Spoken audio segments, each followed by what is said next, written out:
but they did jump on board. So I know that you worked for TSN before.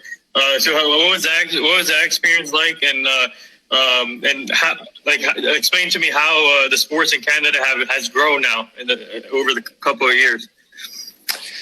Well, TSN was amazing. Like I wouldn't be at ESPN without TSN. And the product is similar in a sense, just because they're linked in a way. And so no, it was awesome. I got to do a lot of different things there. Hosted Sports Center, as a reporter for a while. I got to cover a lot of big international events, and I got to host a lot of things, which is different than anchoring. I got to host NBA basketball, which is my favorite sport. I got to host hockey, which is the biggest thing in Canada. And then just like other events like the Olympics and March Madness and things like that. So I got a lot of opportunities, which is great because it gives you, a lot of experience in doing different things and putting you in different situations, right? And so again, if I didn't have that opportunity and that kind of leeway over there at TSN, I don't think I'd be here today, because it's the experiences that you continue to get that really kind of build up your career, right? And so in our industry, it's all about reps, right? It's all about reps and being comfortable. And so I think TSN was a huge part of me getting to ESPN. How was it working with Natasha and Donovan Bennett and all those people? Because I've seen your live videos with Natasha cooking and and other things. So I always tune in and see what you guys doing with the cooking stuff and everything. But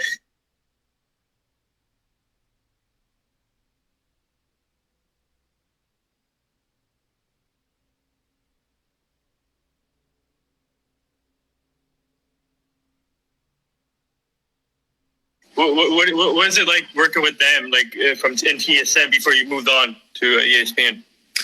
Yeah, I mean, Natasha's a really good friend of mine. I think she joined TSN just right before I got there, I think. So we're kind of new at the same time. She's definitely been a lot longer than I have, but I think she might be by a year. But no, she was great to work with. I have a lot of friends at TSN. That's one of the things I miss about Canada, is especially about that network, was the friendships that I'd made there, and a lot of good people. So she's one of them. Donovan, I didn't work with him. He worked at Sportsnet, but we ran into each other a lot at events, and we did a few different things there. He's a great dude. His wife Kate actually worked at TSN, so I did some stuff with her. But yeah, it's a small industry in Canada. It's much smaller than in the States. So I think if you ask me what I miss most about TSN, it would be the people. People like Natasha. That's what we do, like baking shows together. Is A, record. And B, also just it's a chance to catch up and see each other. It's an excuse to do that kind of thing. Mm-hmm. Yeah. So obviously now, I'm sure the Raptors are big in Canada now, because after winning that championship. So explain to me, before we get into the NFL draft, because I'm here to talk about the NFL draft too. But explain after that championship won by the Raptors, what's it like now in Canada? The fan base, and obviously big fan base, but hockey is big there too. But how big now is the Raptors now since that championship? I think it's a basketball country. It's definitely a basketball country, and I say the entire country because, Raptors fans all over the place. Yeah, it's more East Coast heavy for sure, but everyone got on board, right? And it was special. So, for me, I experienced the Raptors, again, hosting some of their games and covering them in the playoffs in a different way, I guess, than some other people would kind of take it in. But they're Toronto's team, which is funny. Toronto's kind of like the New York, Canada. So there's certain people who are never going to cheer for a Toronto team in Canada just because it's like cheering for the Yankees. But for the most part, just seeing the country come together during that time was really cool. For me, it was weird because I actually left TSN at that time when the playoffs were starting. So it was kind of neat in a way because when I got to ESPN, we were covering basketball like the way I wish it was covered all the time in Canada. There's so much coverage. So it's cool to be here at ESPN and say I'm a Raptors fan, right? And go through the run here. And I did get a chance to go back for one game, which is kind of cool, Game 5 of the final, which they lost, which is so heartbreaking. I saw highlights the other day, and it's tough for me still. But no, I think it's it's a sport in the country that's been growing for years now. It's not just because the Raptors won a championship that now it's big in Canada. It's been big for a long, long time. The fans in Toronto, even the fans in Vancouver, I mean, Vancouver got ripped off with their team, but the fans in Toronto are knowledgeable. Players have been saying that for years, and I know they love coming to that city too because it's a pretty incredible place to be. Right. So now to the NFL draft. What an awesome draft it was yesterday. Crazy, but I saw your picture you posted on Instagram with you in the middle of two of the draft. That was so fun. Can you explain that a little bit? Yeah, so I'm doing the show, The Replay on Quibi right now. It's our new show that's launched 3 weeks ago. And so we got like a little social media team, and they're good, man. They're just fun and creative, and it's just a way to promo the show that's coming up. And they just sent me a message like, hey, can you give me something, just a little quick one-liner about your like football career? And that's what I put down because we didn't have a high school football team at the place I went to. So, and then they sent me this thing, like, okay, post this. And I looked at it, I had to like do a double take. I was like, wait, what? And so, and the funniest thing was that they took, this is the attention to detail. They went and got a BC Lions jersey from the CFL and put me in a BC Lions jersey instead of some American. American college, which again would have made a little more sense. But it was to have fun with it, right? And so they did a really good job, and so we had a laugh about it. And I mean, that dude's arms are pretty much identical to mine. So the bodies match, and I think nobody would dispute that. And I saw that pair. I was like, what? So what are your thoughts on the draft yesterday? And I think it went smoothly with the virtual stuff. So what are your thoughts on it? Yeah, honestly, I think the technical elements that are required to do something like that, like, it is mind-blowing, man. The fact that it went that smoothly, like, so many things could have gone wrong. Imagine if you're like just FaceTiming people, you're doing IG lives and it freezes, right? You're doing Zoom calls, and this is at a whole different level. And the fact that it went pretty normal. There were maybe one or two moments where, like, it might have froze up a bit, but I was really impressed, and everyone involved. I mean, just the work that they put in, and incredible. I thought it went off so well. And at first, even when they were going to do the draft, and people were skeptical about it, but at the same time, it kind of became appointment viewing, which is kind of something we need right now. And the fact that everyone followed the rules and did it the way it should be done in what's going on in society right now, I think it was really, really well done. It went smoothly, just like the WNBA draft. The WNBA draft went smoothly too. Yeah. So, what do you have, like, before we get? I'm a big Dallas Cowboy fan, by the way. So I want to get I love my pick, what we got yesterday. But any reaches in the first round, in your opinion, or? I mean, the Giants, I think they were probably one team where people were like, "Whoa, like, you could have traded down if you wanted to go in that direction." I mean, I was most interested in what would happen with Tua, just like everybody else. And in the end, and what I thought was really interesting was that the Dolphins went up and tried to trade for number one to get Joe Burrow. That's crazy. Cameron Wolf, our ESPN reporter, reported that last night, which is kind of crazy because, again, they've been tanking for this guy for all of last season. You have the opportunity to take him, but because of his injury history now, it's a bit of a gamble. But at the end of the day, they had to go with him because when you look at the potential of this guy, man, and what he's able to do and what he could do. In fact, he's left-handed, which is kind of rare now in the NFL, as far as quarterbacks are concerned.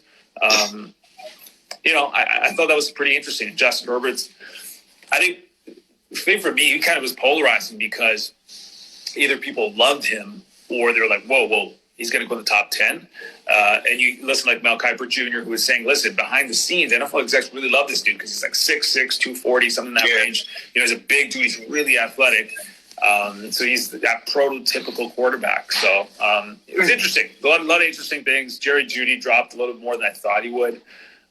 He wasn't the first receiver taken, off the board, which was kind of what was expected. But again, your thoughts about Green Bay, but that was a bomb drop, dude. Come on, speak. Okay, Aaron Rodgers. I think yesterday I saw a quote on Twitter from Aaron Rodgers. He said that they haven't drafted a skill player in like what 10 years or I don't know, but 14 years. Oh, 14 years. Yeah, 14. Wow. And Aaron Rodgers 15 now. Yeah. So Aaron Rodgers must be this morning. He must be saying, "What's going on with the front office?" I mean, to be honest, I feel like Rodgers needs to be like Tom Brady, and I think he needs to find a different situation to be in a different team. I feel like Rodgers has enough left in the tank, for sure. And I think he needs to move on. And I feel like I don't know what the Packers are doing there by getting Jordan Love. I mean, like the Patriots traded. I think Jordan Love would have been a perfect fit for the Patriots. Well, I mean, it's interesting, right? Because the Packers drafted Rodgers 15 years ago, right? And Brett Favre was 35 at that time. And yeah, it took him a few years to kind of get in, the starting role. But Brett Favre was 35 at the time. And Rodgers 36. Rodgers went 24th in the draft. Love went 26th. There's all these similarities here. Yeah. That kind of went down. But listen, he wanted a skill position. They picked a skill position, just not the one he wanted, right? Because Adam Schefter said it, right? Like he tweeted out, like Aaron Rodgers is now on the clock, and the Packers went out and they obviously feel pretty good about this guy and getting him. Yeah, he's a project right now, but getting him at 26. Hey, Rodgers should know better than anybody else. Like this kind of stuff is going to happen. I'm assuming he's not happy about it, but who knows? Maybe it motivates him. Maybe it's a good thing. To see what kind of situation. I mean, he signed it. He's locked in. He's not going to go anywhere. I don't think they're going to trade him. But maybe that internally motivates him a little bit. You got to put enough pieces around him. That's the thing, right? Like that's not. He's one of those guys you talk about that probably should have more Super Bowls. And if he had the pieces around him, he might. You know what I mean? Yeah, I mean, they should have went Higgs on that. I think they should have went the Higgs wide receiver route, and Higgs was there from Clemson. I'm surprised he dropped it all the way to the second round, and he has talent. He has talent, Higgs. So it should be interesting where he goes. But now to my Cowboys. So what'd you think? Oh man, CD Lamb. Flat. I feel like. Here's the thing. I thought that he was not going to drop that far. My expectation was if he went before us, we would have taken the linebacker from LSU or Xavier McKinney. But now McKinney dropped to the second round. It helps us out for the second round. So, man, kudos to Jerry Jones. Kudos to the Cowboys for sticking to their board, going for best player available. So let me ask you this. So what do you think CD? Someone brought one of my friends said he told me that he compared him to Hopkins. Do you agree with that? That's a pretty good comparison. I mean, are big shoes to follow, right? DeAndre Hopkins is really good. CeeDee Lamb, I mean, from what I saw him in college, guy's explosive, right? Great route runner. He's fast, kind of extends the field. And when you look at the Cowboys and their offense now, I mean, that's just another weapon for Dak Prescott. And the thing is, he doesn't have to go in there and be a number one, right? They got Amari Cooper. So how they're going to complement each other will be really nice. That'll be kind of interesting to see. And then you got Zeke and we got Gallup. Yeah. I mean, that offense looks really good. So as a Cowboys fan, I'd be pretty happy. But then you're a Cowboys fan and things happen all the time. So no, I think, again, like you said, I don't think a lot of people would have thought he would have dropped there. So for them to get him, I mean, they must have been really happy. And a lot of people were worried about Jerry Jones yesterday, right? Going rogue and just doing something crazy. He's all by himself. But he definitely made a good pick there, I think. No, we have a new juice to our team now. We have a new regime and everything. So I feel like they're being smart. And I think. My Cowboy, I think CeeDee Lamb will fit perfectly. I think he's going to be a superstar in the league. And I feel like, first of all, we need to get Dak signed. So that's the first thing. Do you think we got some unfortunate news, though. His brother passed away. Dak Prescott's older brother. I don't know what happened, but my prayers go out to them. But do you think Dak Prescott is worth $40 million? 40 per year? Yeah. Listen, man, I think you get what you get, right? Like, if you get the most money you can get. It's funny because, like, you look at, like, watching The Last Dance, and we're talking about contracts, and we're talking about Scottie Pippen's contract. Like, it's so different from 10 years ago, even 15 years ago. to now, 20 years ago, to now about contracts, right? Everyone's so obsessed with how much a player makes. If he's worth that on the market, you got to give him that. Like, is he actually a $40 million a year quarterback? Probably not. But at the same time, if that's what the market is, and that's what other people are in that range, in the 30, 33, of course he's going to want to get it. I mean, that's just the way it is, right? And he had a good year last year. And so what are you going to do? Like, what's the plan B? If you're not going to get Dak Prescott signed up and to franchise him and to tick him off. I mean, these are the things that you got to think about. 40 million's heavy. Unless it's really heavy, but as a Cowboys fan, what do you think? I mean, for me, here's the thing. Now I don't know if he's going to show up to camp now because of his brother now, unfortunate situation, and with all this. So I think it's kind of concerned now especially with the coronavirus going on. We don't know when they're going to go back to when they're going to start camping. Now, since we have new weapons on the offense with CeeDee Lamb, it's kind of concerning. But I feel like Dak Prescott, I don't think he's going to sign the franchise tag. I don't think so. But if he does, then it'd be awesome. But I to be honest, I don't think he's going to do it. Yeah. No, he's a good quarterback to me. But now he has a lot of weapons around him, so he needs to take advantage of that. And hopefully this year he'll have a good year. But in my opinion, I don't think he's not worth $40 million right now. I think he's under $40 million. Yeah, I don't think anybody thinks he's worth $40 million. But at the same time, again, if he can demand that, and that's what the market dictates, that he's that next guy to get the big contract. If it was you or me, we'd be doing the same thing, right? Like, I know we're talking different money, but whatever industry you're in, if you want to get the most you can, right? That's just how it is. So I don't hate him for that. But at the same time, I see how Cowboy fans are a little sensitive about it. Some on his side, some not. But at the end of the day, you're not spending the money, man.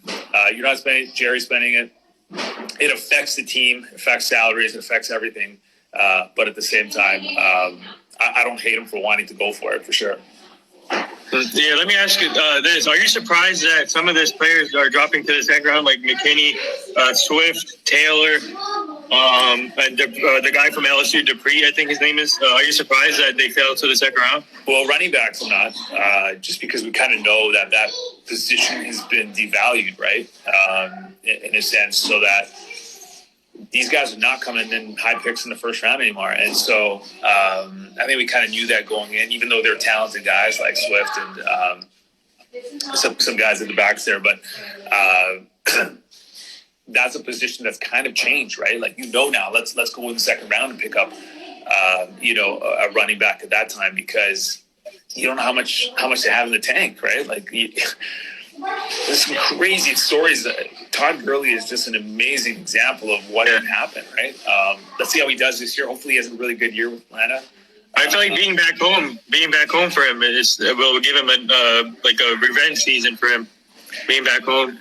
Hey man, it's all. He's from Georgia too, so yeah. It's not skill. It's definitely not. It's not a skill thing. Yeah. It's a health thing, right? And so let's see how healthy he is. And that's the thing. These guys have a ton of miles on them by the time they get to the NFL, and then depending on the workload, I think things have changed, and the perception has changed on where you get these guys, how much you spend on these guys, and so again, Taylor, Swift, a bunch of these guys. I mean, they probably dropped a little more than they wanted to, but that's the way the position is now. Yeah, this should be interesting. I'm looking forward to this second round and on. But I wonder how they're gonna do. Will they have it on TV, or how did they do this now with the virtual job? But now it's going to the second, third, and the rest of the rounds. What did they do now with the virtual? Yeah. I mean, I'm not on the broadcast. I don't know exactly what's going on, but I believe like the rounds 2 and 3 today. But I think it's on TV. And so I think they just did an incredible job in round 1. Mm-hmm. I was shocked by how good it was and how smoothly it ran. I shouldn't be shocked because it's ESPN, NFL Network, ABC. But just with all the things again that could have gone wrong that didn't go wrong, pretty cool. Like that's a big pat on the back to everybody involved there. A lot of heroes behind the scenes, by the way, too. I'm not talking on air people. I'm talking behind the scenes, all the guys, all the teams who put this thing together. That's pretty impressive. Yeah, so let's switch gears to some basketball. What are your thoughts on this documentary so far, the Michael Jordan documentary? Yo, amazing. I've been waiting for it for a while now, and that takes me back to like my teens when I fell in love with basketball. So I thought episodes 1 and 2 were really good, and we're just getting started, right? Like we're just getting started as far as they had to reintroduce Michael Jordan to some people, right? Some people have forgotten how good he was. Not forgotten how good he was, but I just forgotten some of the details. Myself included, some of the things I was learning about him, especially his North Carolina days. And then there are people who were like wearing Jordan brand stuff who have never seen him play. Who've never seen this guy play before. It might have a highlight here on YouTube or know him from the slam dunk competition or this guy, but I've never really seen him play. So I think you had to reintroduce Michael Jordan to some people, especially a new generation, kind of establish that. And then now you get into the Scottie Pippen, which I thought was really... Yeah, that was shocking. That was crazy. I'd forgotten about the trade request, to be honest. And to get into his contract situation, and that's something we can relate to today because all we talk about is contracts and how he was severely underpaid, obviously. And then just yelling with Jerry Krause. It's too bad Jerry's not with us anymore and he's passed on. But... if he was in this documentary, getting his perspective on what had happened would have been really important because clearly there's a ton of tension between him and a lot of those players. So I know for a fact I've been listening to some of the after shows on Jalen and Jacoby, the directors on, and kind of teasing that it starts to get real spicy. Like this was just kind of a primer to get you, kind of hooked into it, kind of get the story. And then now it's really going to get into some of that footage that Jordan was talking about where he's kind of like unsure about how people will perceive him after. Yeah, I'm really looking forward to 3 and 4. I mean, it's a fascinating documentary so far. And obviously Michael Jordan got criticized throughout his career, but I mean, I guess you have to look at it as a positive way where he impacted the game. And so I think some of the documentary, I mean, obviously they're going pro. I think they're doing pros and cons of it, but so far so good. It's awesome, really good. But have you had the opportunity to meet him in person, or? No, not Michael. No. I never got a chance to. By the time I came up in the industry, he was long gone and an owner. So have not. That would be a cool one. That would be a really cool one if one day I got a chance to do some kind of interview or do something with Michael Jordan. But no, I have not got the chance to do that yet. Yeah, so let me ask you this. Depending on when the season comes back, and I think they're going to go right to the playoffs, obviously. So who do you, like, I asked Jay Harris this yesterday, I asked someone else this yesterday, and who do you see competing in the Eastern Conference and Western Conference? Obviously, you have the 2 LA teams in the Western Conference, and the Eastern Conference, it's a toss-up between Toronto. I feel like Toronto is capable of going back. Toronto, Boston. I would put Miami in there too. Or Milwaukee, sorry, Bucks also. Yeah, they're the favorites for sure. Yeah. So who do you see? I mean, from the Western Conference and the Eastern Conference. Well, I think there's a huge X factor now. Like who's practicing? Like who's got access to a court? Like Giannis has said he doesn't have access to a court. And I wouldn't be worried about a guy like Giannis, obviously, because he is Giannis, but. I think the NBA's talked about like a 3-week training camp sort of window to kind of get back into it because players are going to be rusty, man. And I think that's going to be a huge X factor. Like which guys have been able to train, which guys have been able to shoot a ball. Like obviously they're professionals, have been doing this all their lives and it'll come back, but still you can be rusty, right? So I think if you're just going off what had happened before everything stopped, Milwaukee's probably the favorite for me in the East. But again, I wouldn't sleep on the Raptors. Yeah. They got no pressure on them. Everybody's counting them out, and they love that kind of thing. So I wouldn't count them out. But again, Milwaukee's probably your favorite. They're really deep. And then the West is where it's kind of crazy, right? Like, oh yeah, I just want to see. The Clippers-Lakers. I got to see the Clippers-Lakers. The Western Conference. Yeah, I don't know who's going to win. But that's a matchup we all, I think, as basketball fans deserve. And, like, what LeBron was doing before the break, or before it got postponed, I should say, was out of this world, man. Like, 17th season in the NBA, come on. Like what he's doing is ridiculous. So I just hope we get basketball back. I know. Let me. I asked Jay Harris this yesterday, so I'm going to ask you the same question here. Who do you who is your MVP going? I mean, during the season before this pandemic? I would still probably go Giannis because I look at what they've done this year and their record, and the guy doesn't miss games, and how dominant he's been. There was a whole talk about LeBron. I think it was after they beat Milwaukee, and I think they beat the Clippers like in a 4-day stretch or something like that. Yeah. And then people were like, "Hey, what about LeBron?" I would put him right up there, but I would think that for me, I still think Giannis from day one has just been absolutely ridiculous. The numbers are off the charts. His team has taken a step up from last year.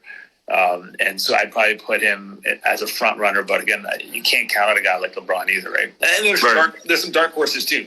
But I would say probably Giannis is my front runner. Interesting. Yeah. So now, before I let you go, I got a couple of rapid fire questions for you. Yeah. All right. Favorite food? Favorite food? Burgers, man. And Burgers? I'm in love. Since moving to America, Shake Shack is just the most amazing thing in the world, and we get after it probably a little too much here, but it is. Wait, where are you guys located, by the way? Connecticut.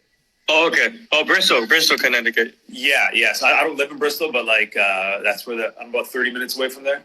Okay. But the Shake Shack is about 20 minutes from my house, and especially when we first moved here, that was special. That place I miss that place quite a bit. Yeah. Favorite hip hop artists, old school and current. Old school. I say Tupac's my favorite, and current Drake. Come on. Drake, yeah. Toronto. Come on. Anything that guy touches is gold. And listen, if you see a Drake concert in Toronto, the energy and the vibe is out of this world. Pretty cool. Speaking of Drake, what has he meant to the city of Toronto? A lot. And there are people who goof on him and don't and just believe he's a bandwagoner and this and that. They go, listen, man, the dude's smart. He's associated himself with this brand, the Raptors. He's also helped uplift them and make them a lot cooler in certain circles. But at the same time, I remember NBA Finals last year, ESPN on SportsCenter, we were leading with Drake at times because of his thing with Kevin Durant. Yeah. That is unbelievable. I mean, that's unbelievable. And he's put himself in that circle as that new Spike Lee type character. But, as far as Toronto's concerned and Canada's concerned, man, that guy reps home and, hit after hit. And I think, he's still pretty real as far as he lives in Toronto. He's got that house that he has. I mean, you've seen that video, Tuesday Slap video. It's pretty special. So, Drake's awesome, man. He's just, I think a lot of Canadians are really proud of what he's done. Yeah, so speaking of, let me tell you a quick funny story here. You know how my name is Champagne Yankee Fitness on Instagram? So yeah, you must be a Drake guy. Yeah. Yeah, so Drake is Champagne, and every time I join someone's live, they say, did Drake just join the live? Because they only look at the first part of the name, not the whole name. It's crazy. But I know, I love it because I get the attention too. So, you're feeding off Drake too, then. So, there you go. Favorite thing to do outside of sport?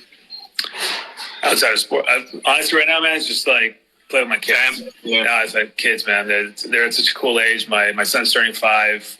My daughter's turning 1.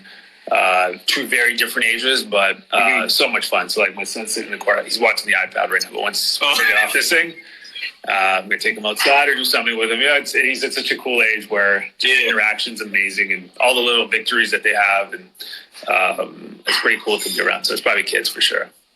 Yeah. Favorite sports movie? Favorite sports? Oh, that's a good one. Ooh. I'm going to go off the... Love and Basketball, by the way. They just had the... I think it was was it 20-year anniversary, something like that, this past week. Yeah. Love and Basketball is a really good movie. That was a really good movie. That's a tough one. I'd have to pass on that. I'd have to think back. There's been a lot of really good movies, but just because loving basketball, I know I tweeted something out this past week. It was its anniversary. I think that's a pretty strong flip though too. Yeah, I think I saw that. Yeah, I saw that. Favorite non-sport movie? Well, growing up, it's not a great movie. It's just it was cultural. Bad Boys was my favorite movie growing up. Dude, I love that. I've seen it so many times, and I can recite all the lines from the movie. But, wow, I was a big Will Smith guy. Fresh Prince was my favorite show, and so that movie for me growing up as a kid was probably definitely my favorite.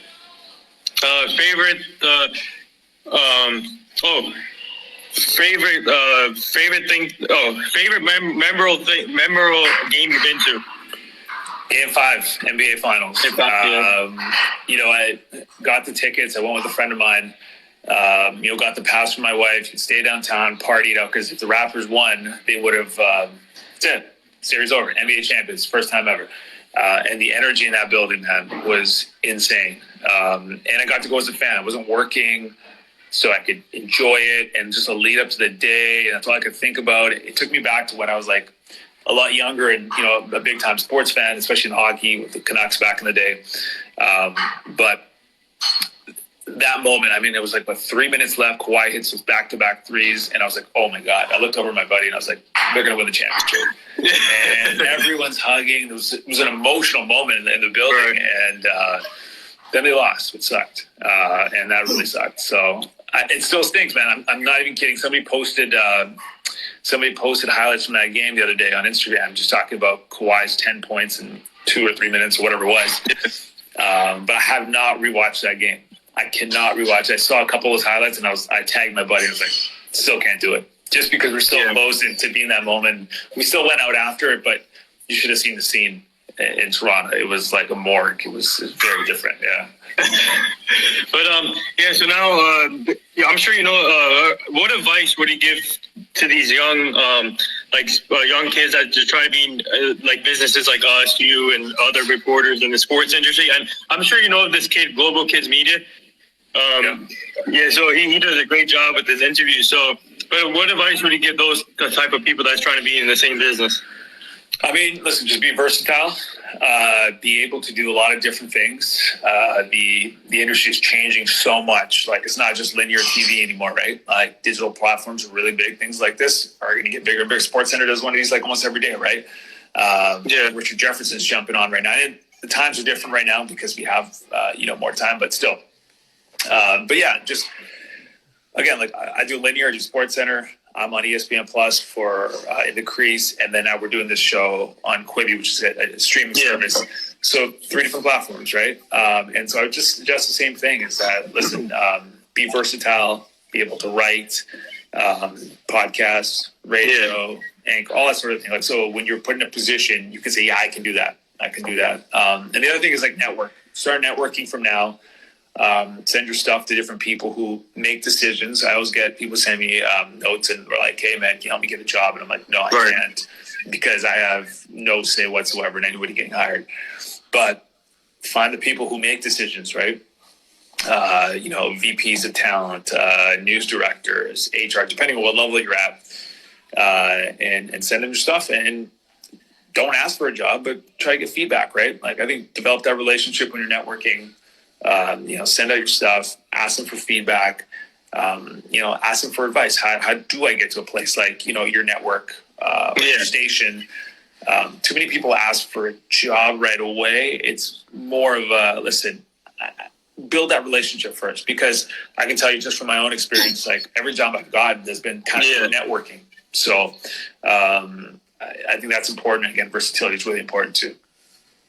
Yeah, so the last 2 things here, this question means a lot because I want to go because I've been asking all my guests that comes on this podcast about the late Kobe Bryant, because he was one of my role models growing up, and I watched him play with the Lakers. And especially, I'm not forgetting about the other people. And the most devastating thing that happened was his daughter Gianna, 13 years old, involved. So I just want to get your perspective. I've been getting everybody's perspective on the late Kobe Bryant and what he meant to you. Since you have a daughter and a girl, that you're a girl dad too. So I just want to give a shout out to Ellie Duncan for this, because your coworker, she's done a fantastic job.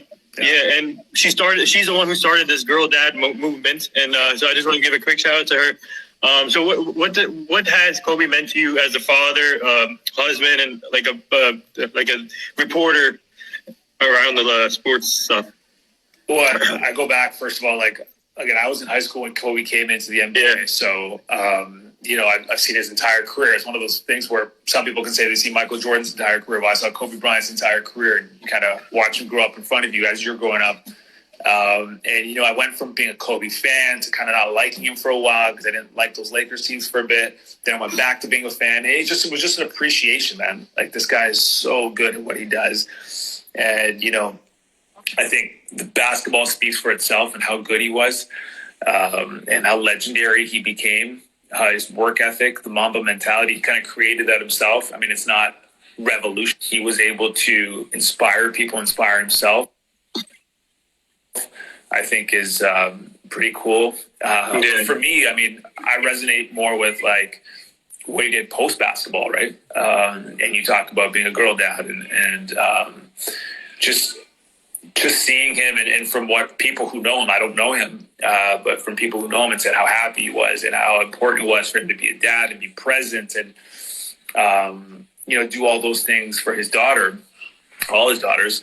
I think that's what really connected with me. And so, I still remember, it's going to be one of those moments in my life that I'll never forget where I was when I, saw the news that Kobe passed away, and it's still surreal for weeks after. And we talk about it right now. Sometimes you see highlights on my Instagram feed. There's just so many Kobe Bryant things that pop up. It doesn't feel like he's gone, And so, just a guy who brought a lot to the world, brought a lot of joy to a lot of people, right? Like, there's some people who are stars, and then there's people who are iconic, and Kobe's definitely iconic. And I think he meant a lot to a lot of different people. Yeah, so last thing here, would you like to say anything to all the frontline people that's helping us out right now? Yeah, you guys are the best. Like, it is unbelievable the work that you guys are doing for us. And it's definitely appreciated by everybody. We would not be where we are in society right now without you guys. So thank you for all that you do. Hopefully our world can get back to some kind of normal, because this is surreal, right? It's kind of becoming the new normal, which is scary. But let's get back to where we were. But thank you to all the frontline people, because you guys are real MVPs, man. That's the best way to put it, probably. Yeah, well said. And there he is, the great Nabil Karim from ESPN. Thank you for joining my podcast today. And I'll be posting this on all social media formats. So everyone keep a lookout and go follow him on Twitter, Instagram.